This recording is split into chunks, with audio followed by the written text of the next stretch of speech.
మండలంలో Palivela RS degree college వంతెన వద్ద ఉదయం పంచాయతీ ట్రాక్టర్ తో మార్కెట్ లో ఉన్న చేప చికెన్ చెత్త శుభ్రం చేసి ట్రాక్టర్ తో తీసుకువచ్చి కాలువలో కలుపుతున్న దృశ్యం. అడిగితే డంపింగ్ యార్డ్ లేదు, మా పంచాయతీ సిబ్బంది ఏడో చోట పడేసి రమ్మని చెప్తున్నారు అంటూ బదిలిస్తున్నారు. మమ్మల్ని ఏం చేయమంటారంటూ ప్రశ్నిస్తున్నారు. మన పంచాయతీ వారే కౌశిక పక్కన ఉన్న చికెన్ షాప్ మటన్ షాపులకు ఆ వ్యర్థాలను కౌశిక్లు వేస్తున్నారని చెప్పి నోటీసులు ఇచ్చిన వారే ఆ చెత్తను తీసుకువచ్చి పంట కాలువలో కలపడం అనేది ఎంతవరకు సమంజసం అనేది పంచాయతీ వారికి తెలియాలి. అదే సమయంలో సెప్టిక్ ట్యాంకులు అటువైపుగా వెళ్తుంటే అవి కూడా ఇక్కడే కలుపుతున్నారని పంచాయతీ వారు చెప్పడం జరిగింది. వారికే తెలిసినప్పుడు వారు ఎటువంటి యాక్షన్ తీసుకుంటున్నారు తెలియడం లేదు. బోడిపాలెం వంతెన వద్ద చెత్తతో కాలువ మొత్తం మూసుకుపోతుంటే అది పట్టనట్టు చూస్తున్నారు. చెప్పండి. మాకు చెత్త వేయడానికి ఎక్కడ పర్మిషన్ ఇవ్వలేదు సార్, ఎక్కడ లేదు. కాలగొట్లు కూడా చెత్తే కొడుతున్నాం. ఇది ఇక్కడే కదా సార్, ప్రతి పంచాయతీ కూడా ఇలాగ ఉంది ప్రాబ్లం. కానీ మా అధికారులు ఏం చేస్తున్నారంటే, మీరు ఎక్కడో దిక్కున ఏదో చేసుకుని రెంట్రా బాబు అని చెప్పేసి చెప్తున్నారు సార్. మేము అదే చేస్తున్నాం.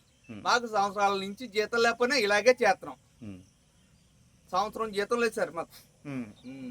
ఏ దృష్టికి ఏ కలెక్టర్ కూడా తీసుకెళ్తలేదు. మళ్ళీ పైగా సార్ పైగా అవి సగం చేస్తున్నారు సార్. సార్ మాకు నెల రావాల్సిన జీతం కూడా సగం జీతమే ఇస్తున్నారు సార్. అలాగే మేము చేస్తానే ఉన్నాం. ఇక్కడ వేయడానికి మట్టుకు మున్సిపాలిటీ మాకు లేవు. డంపింగ్ యార్డ్ కూడా మాకు సీట్ లేదు. ఏదో చేసిరంటారు బాబు అంటున్నారు. మేము ఏదో తప్పదన్నట్టుగా ఏదో దొంగచాటుగా ఏదో చెప్తుంది. మాకు అధికారంగా ఎక్కడైనా చోటు చూపిస్తే అక్కడ వేయగలమని అది మట్టుకు చెప్తున్నాం సార్. సో మీ పంచాయతీ వాళ్ళు ఎక్కడ చోట పడేసి వచ్చేయండి అంటున్నారు, అంతే కదా? అంతే సార్. మేమేం చేయగలం సార్? అధికారంగా ఎక్కడైనా చోటు చూపించారు అనుకోండి, అక్కడికి వెళ్ళిపోతాం. వర్షం వచ్చింది అనుకోండి, ఎక్కడో సుశాలలో కప్పెట్టమన్నారు. బూతులు తిడుతున్నారు, లంచ కొడుకులారా, ఇక్కడ గొట్ల మీద వేస్తున్నారు ఏంటండి? మరి ఏం చేయమంటారండి సార్? మాకు సంవత్సరం నుంచి జీతం లేదంటే మేము ఈ విధంగా బతుకుతాం సార్.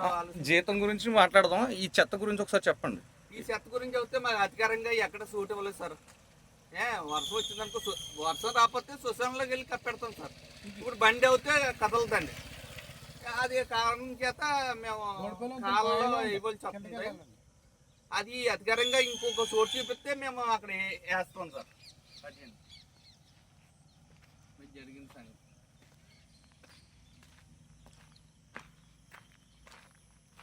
ఉన్న డంపింగ్ యార్డ్ ఏమో ఆల్జీకి ఇలాకలకేమో స్థలాలు ఇచ్చేసారండి.